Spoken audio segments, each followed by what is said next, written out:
क्या आप असली तीखेपन का सामना करने के लिए तैयार हैं? अगर आपको लगता है कि आपने अब तक का सबसे स्पाइसी चिकन खा लिया है तो रुकिए, क्योंकि आज शेफ आशीष कुमार की किचन में बन रहा है महाराष्ट्र की शान कोल्हापुरी चिकन। सिर्फ लाल मिर्च डाल देने से कोई भी डिश कोल्हापुरी नहीं बन जाती। असली जादू छिपा है उस खास कोल्हापुरी मसाले में, जिससे हम आज बिल्कुल स्क्रैच से तैयार करेंगे। बाजार के पैकेट बंद मसाले भूल जाइए, क्योंकि ये खुशबू और ये स्वाद आपको कहीं और नहीं मिलने वाला। आज की वीडियो में मैं आपको वो सीक्रेट ट्रिक बताऊंगा जिससे आपकी ग्रेवी ना सिर्फ लाल और अट्रैक्टिव बनेगी, बल्कि उसका हर एक बाइट फ्लेवर्स का धमाका होगा। तो चलिए इस झन्नाटेदार सफ़र को शुरू करते हैं। और हाँ मित्रों, इस चैनल को सब्सक्राइब करना ना भूलें और घंटी के चिन्ह को स्पर्श करें ताकि नए प्रस्तुतियों के प्रसारण की जानकारी आप तक अविलंब पहुंचती रहे। यह आधा किलोग्राम मुर्ग है। इसमें 1/4 टीस्पून हल्दी और थोड़ा सा नमक डालते हैं। इसमें थोड़ा सा तेल सम्मिलित करते हैं। अब सबको अच्छी तरह मिला देते हैं और इसे 1 घंटे के लिए कमरे के तापमान पर ढककर रख देते हैं। 1 से 1.5 टेबल स्पून सफ़ेद तिल को थोड़ा ड्राई रोस्ट करते हैं, अर्थात सूखा भूनते हैं। जैसे ही इसका रंग हल्का डार्क हो, इसे किसी प्लेट में निकाल लेते हैं। 1 टेबल स्पून पॉपी सीड्स यानी खसखस को भी थोड़ा ड्राई रोस्ट कर लेते हैं।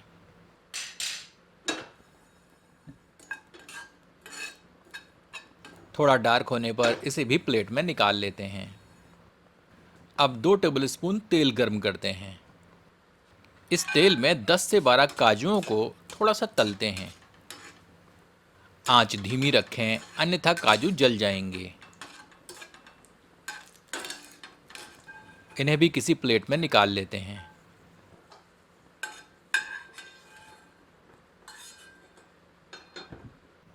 एक मध्यम आकार की प्याज को हमने फांकियों में काट कर रखा है। इसे भी तल लेते हैं। प्याज को मध्यम आंच पर तब तक भूनते हैं जब तक कि प्याज सुनहरी नहीं हो जाती।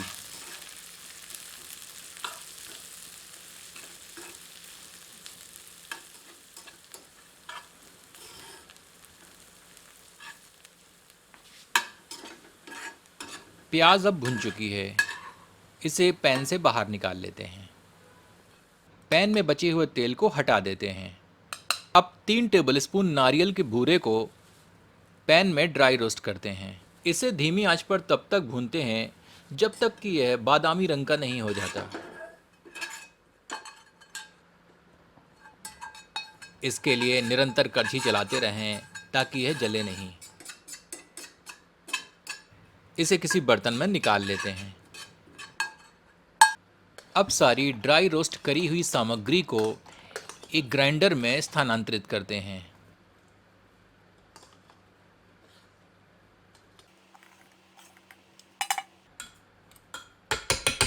तली हुई प्याज भी सम्मिलित करते हैं।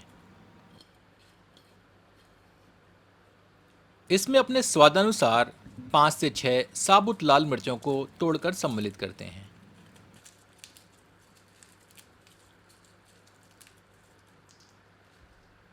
अब आवश्यकतानुसार जल मिलाकर इसे एकदम महीन पीस लेते हैं। हमारा कोल्हापुरी मसाला पिसकर तैयार है। यही वो मसाला है जो एक आम चिकन करी को कोल्हापुरी चिकन बनाता है। अब एक पैन में 2 टेबल स्पून के लगभग तेल गर्म करते हैं। मुर्ग के टुकड़ों को इस पैन में थोड़ा भूनते हैं। आंच को मध्यम से तीव्र के बीच में रखते हैं और चिकन के टुकड़ों को भूनते हैं जब तक कि इनकी ऊपरी सतह थोड़ी करारी नहीं हो जाती। इस चरण से स्वाद तो बढ़ेगा ही, साथ ही साथ जब हम ग्रेवी में मुर्ग के टुकड़ों को पकाएंगे तो ओवर कुक होने के कारण यह टुकड़े टूटेंगे नहीं और भुनने के कारण मुर्गे के टुकड़े देखने में भी अच्छे लगते हैं। बहुत अधिक ना भुनें, अन्यथा यह जूसी नहीं रहेंगे। जैसे जैसे चिकन के टुकड़े भुनते जाएं, इन्हें पैन से निकालते जाएं। लगभग सारी तैयारी हो चुकी है। चलिए अब बनाते हैं कोल्हापुरी चिकन। अब एक बर्तन में 1 से 1.5 कड़छी सरसों का तेल गर्म करते हैं। अमूमन एक ऑथेंटिक कोल्हापुरी व्यंजन में मूंगफली के तेल का प्रयोग होता है, पर बहुत से रेस्टोरेंट आजकल सनफ्लावर ऑयल और सरसों के तेल का भी प्रयोग करने लगे हैं। आप अपने स्वाद और सेहत के अनुसार तेल का चयन करें। गर्म तेल में थोड़े से सूखे साबुत मसाले सम्मिलित करते हैं। इन्हें कुछ क्षण भूनते हैं ताकि इनका सार तेल में निहित हो जाए।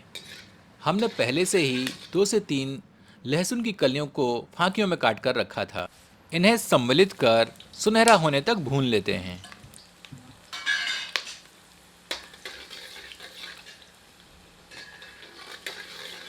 अब इसमें 1 टेबल स्पून अदरक लहसुन का ताज़ा पिसा हुआ मिश्रण सम्मिलित करते हैं। इसे 1 मिनट मध्यम आंच पर भून लेते हैं। इसमें 1 टेबल स्पून पिसा हुआ जीरा, आधा टेबल स्पून पिसी हुई धनिया और आधा टेबल स्पून गरम मसाला सम्मिलित करते हैं। सबको मिलाकर 2 मिनट मध्यम आंच पर भूनते हैं। अब इसमें कोल्हापुरी मसाले का पेस्ट सम्मिलित करते हैं। 1/4 टीस्पून हल्दी सम्मिलित करते हैं। मिलाकर 3 से 4 मिनट मध्यम आंच पर भूनते हैं।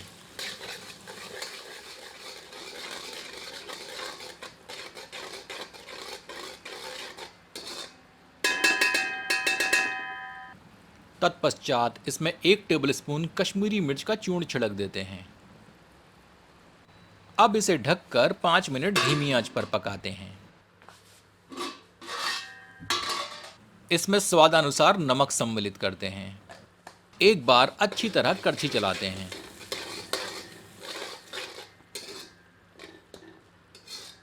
पुनः इसे ढककर 3 से 4 मिनट धीमी आंच पर पकाते हैं। मसाला भूनते समय सचेत रहें और कड़छी चलाते रहें ताकि मसाला जले नहीं।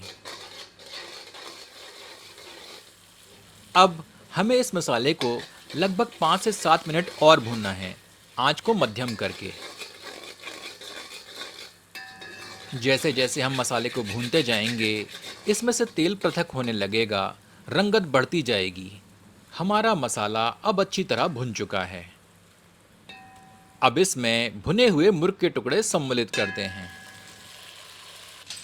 सबको मिलाकर 2 से 3 मिनट मध्यम आंच पर भूनते हैं। अब इसमें आधा कप गर्म पानी सम्मिलित करते हैं। आंच को तीव्र कर लेते हैं और अच्छी तरह कड़छी चलाकर सबको मिला देते हैं।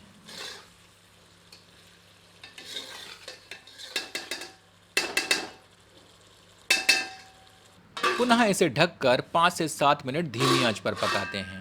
अब इसे 5 मिनट मध्यम आंच पर भूनते हैं। एक स्वादिष्ट कोल्हापुरी चिकन का बस यही सीक्रेट है। मसाले अच्छी तरह से भुने होने चाहिए। शुरुआत में जब हम नए नए व्यंजन बनाना सीख रहे होते हैं तो हम सामग्री का तो पूर्ण ध्यान रखते हैं, पर मसाला भूनने में थोड़ी सी कमी छोड़ देते हैं और अपेक्षित परिणाम नहीं आता।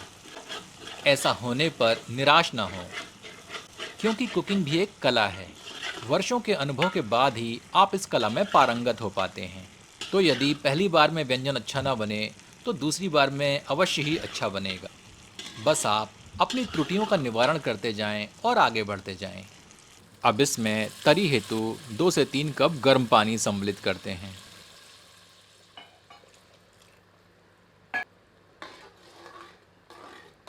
आंच को तीव्र कर लेते हैं जब तक कि इस तरल में उबाल नहीं आ जाता। तत्पश्चात इसे ढककर 15 से 20 मिनट धीमी आंच पर पकाते हैं। पके हुए कोल्हापुरी चिकन में थोड़ी बारीक कटी हुई धनिया की पत्तियां सम्मिलित करते हैं। आपसे आग्रह है कि एक बार कोल्हापुरी चिकन इस विधि से बनाकर अपना अनुभव हमसे एवं इस चैनल के समस्त दर्शकों से साझा करें। स्वाद से सराबोर यह चिकन निश्चित ही आपका मन मोह लेगा।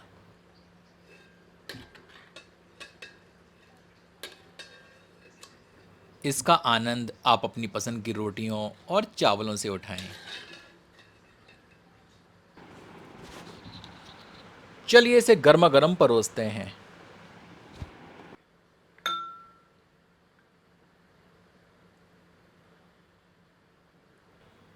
यदि आपको यह रेसिपी और मेरी भाषा शैली पसंद आई हो तो इसे अपने मित्रों के बीच साझा करें और चैनल को सब्सक्राइब करना ना भूलें।